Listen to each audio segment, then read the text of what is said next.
Yeah. Let's talk briefly about agents and film options, and then we'll call it a night here. But I know that your agent Lane Haymont sold the book during a pandemic, and you were able to meet her during PitMad. So how does that work?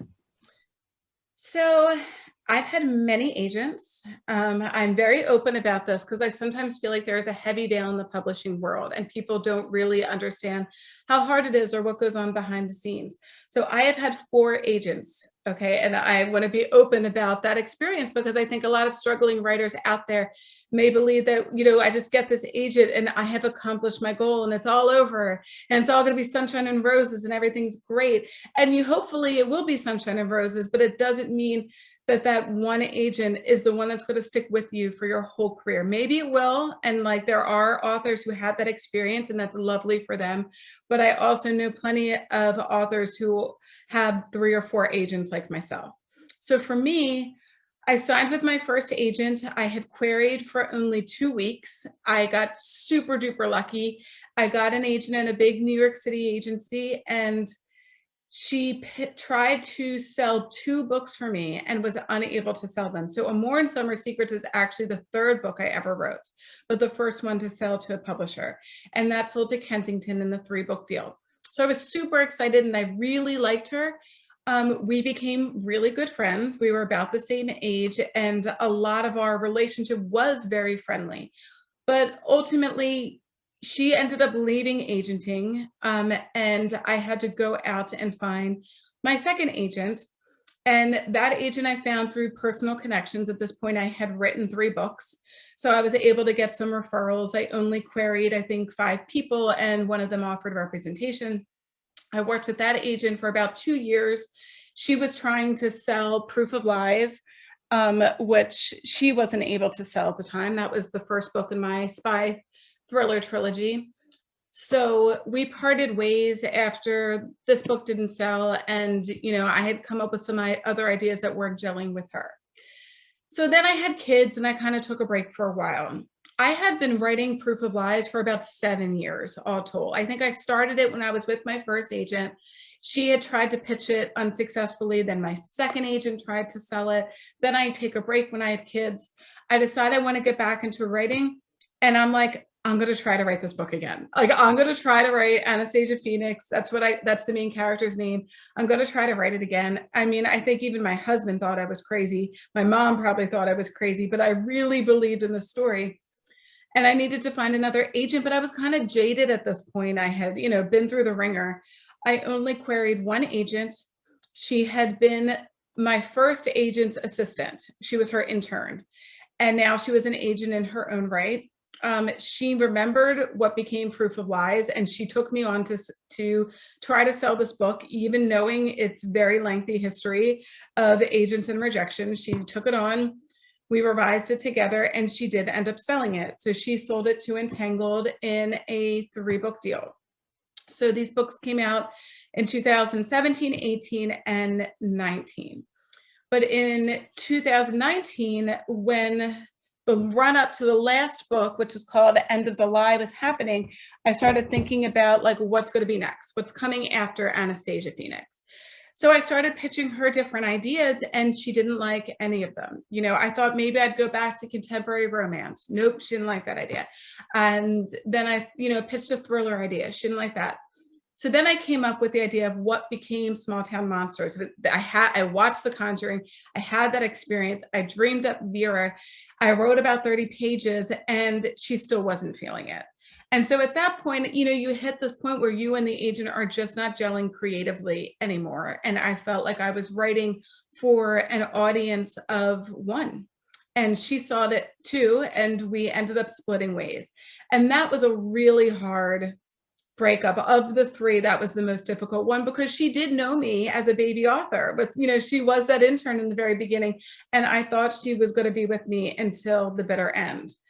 But now I kind of see that was like the universe just clearing space and making way for what was to come, because Lane is a completely different agent.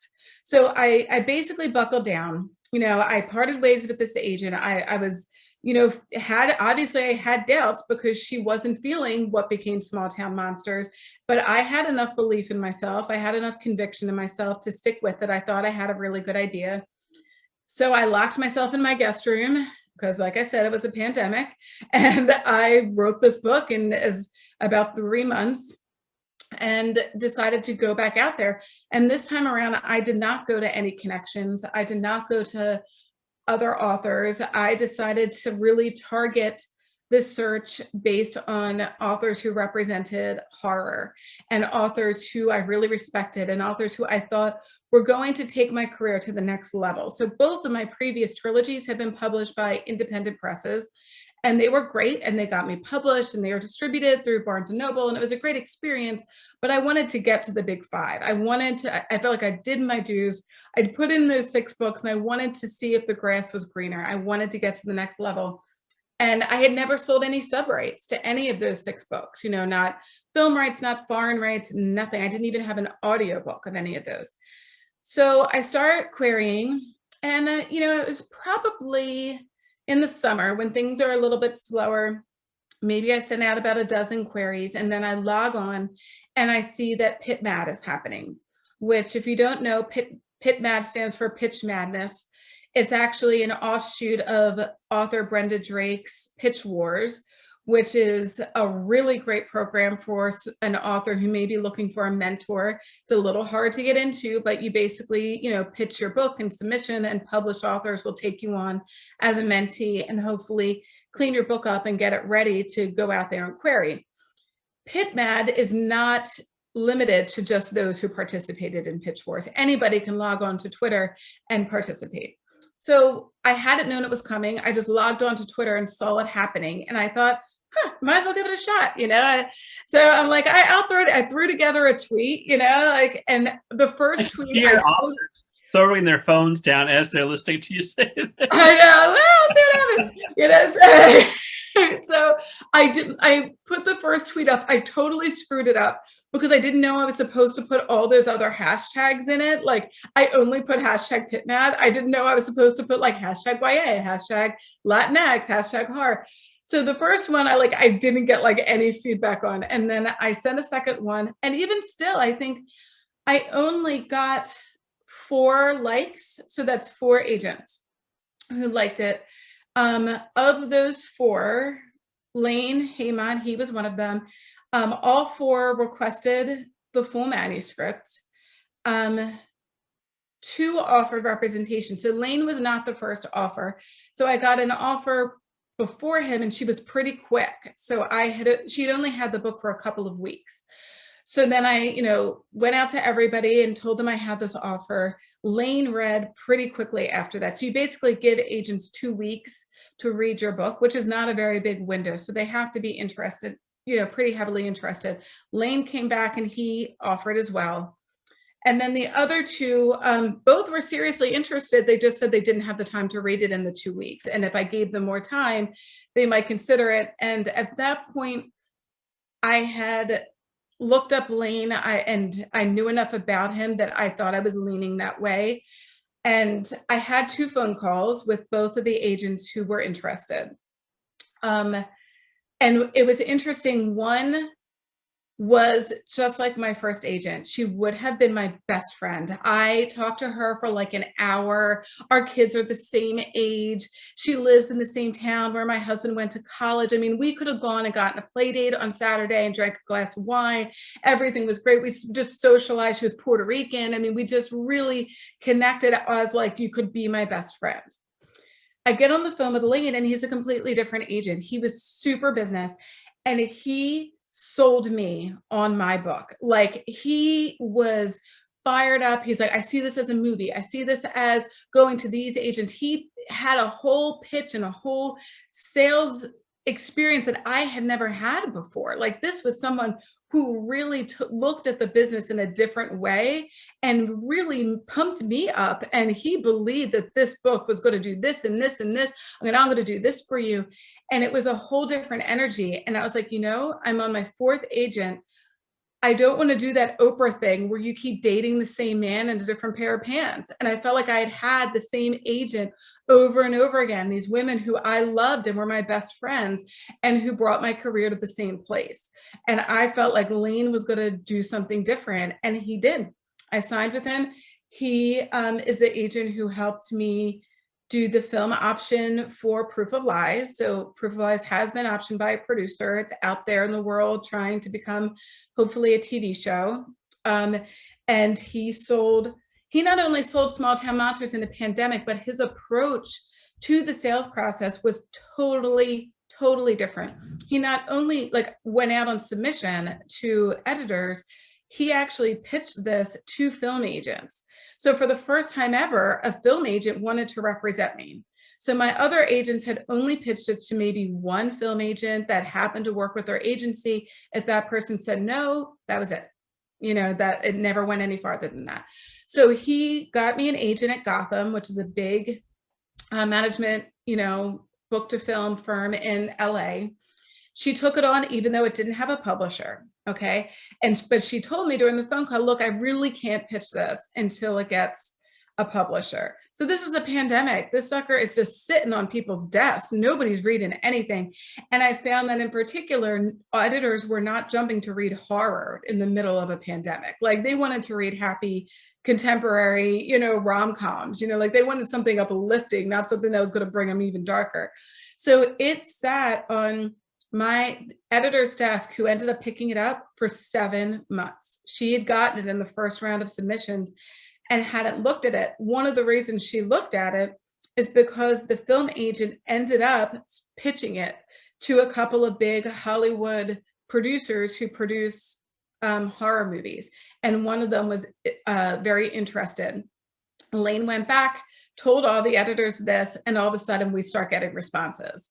You know, so it had been sitting on their desk for 6 months or so. And now that they hear that there's a little Hollywood interest, you know, we got an offer. And I think that, you know, so Lane's whole perspective to the submission process was new to me, and it was creative. And I think it's what needed to be done in a pandemic to get a horror novel read at that time. So the book came out, you know, it sold to a big five, and I got to have my big five experience and see what it's like, which has been a lot of fun. And it is still like seriously out there with Hollywood, you know, so it's being repped by this agent. And I've had a few conversations, you know, with various producers, but nothing has happened, you know, yet. I haven't signed any things yet, but things are moving in a way that is exciting and optimistic and is very different from all of my past publishing experiences. And how has being with the big five at long last differed from being with a smaller press? I mean, the cover process was different. With all of my other books, I had zero say in the title or the cover. So my editors came up with all of them. I mean, with Amor and Summer Secrets, I didn't see those covers until they were so done. I couldn't even suggest making my name slightly a different color. Like nothing, they would do nothing. It was done. With Proof of Lies, it was very similar, that they were not letting me in on the process of what the cover was going to look like. And I had met with my editor. She had told me what she had seen, and it is not the cover that came to be. They had initially created all these completely different covers that had a whole different vibe. I ended up finding it mistakenly because it ended up on an Entangled brochure in an early draft. It looked kind of like Miami Vice. It was like white. It had like a boat and like an 80s font. It was totally different. And thankfully, Entangled is in a partnership with Macmillan. And Macmillan does the sales and distribution. And it was Macmillan who kept saying no to the covers until they finally got to this cover. But again, I didn't see it until it was done, until it was completely done. So I was allowed to have no feedback. With Small Town Monsters, man, I got to see like the earliest sketch. Now, I didn't come up with the title, but many authors don't. You know, I got to see a list of titles and offer some opinions and stuff. And this was on the list of titles. And I do love it. I think it's an awesome title. the cover, I mean, I got to see like black and white sketches of it. When I saw the first black and white sketch, I thought that was the finished cover. And I was like, wow, it's cool. I wasn't expecting black and white, but it's great. Like, that's how good the first sketch looked. So like getting to see it like finished and in color was super fun. And we had tons of meetings about it. I mean, the cover designer does the concert posters for the Dave Matthews Band and the Grateful Dead, and like he's an artist in his own right who sells his own artwork and prints. So it was really cool to work with him. And the editorial process was a little bit different. I also had my first audio book, which is super awesome, and I got to pick the narrator for the audio book. Like, they sent me like a whole bunch of different voices of different actors, and I got to pick the one that I thought sounded most like Vera, and that was so fun. So the narrator for my audiobook is the same Latina actress who read Mexican Gothic. And I mean, she just does such a creepy, eerie voice that when I heard her read the first chapter, I'm like now self-conscious to read my own first chapter at like book signings. I'm like, she does it so much better than me. Yeah. So it's been fun. I love it. And I'm glad I hit this point in my career. And like I said, I really do feel like sometimes the universe clears things out to make way for you. You know, they say, you know, you got to dream bigger than sometimes you even dream for yourself, and you need to kind of take that big leap. So in the beginning of my career, it was like 9/11 telling me to stop doing this, you know, go find your passion. And then this time around, maybe it was a pandemic, you know, like telling me, you know, it's time to get to the next level. You're here now.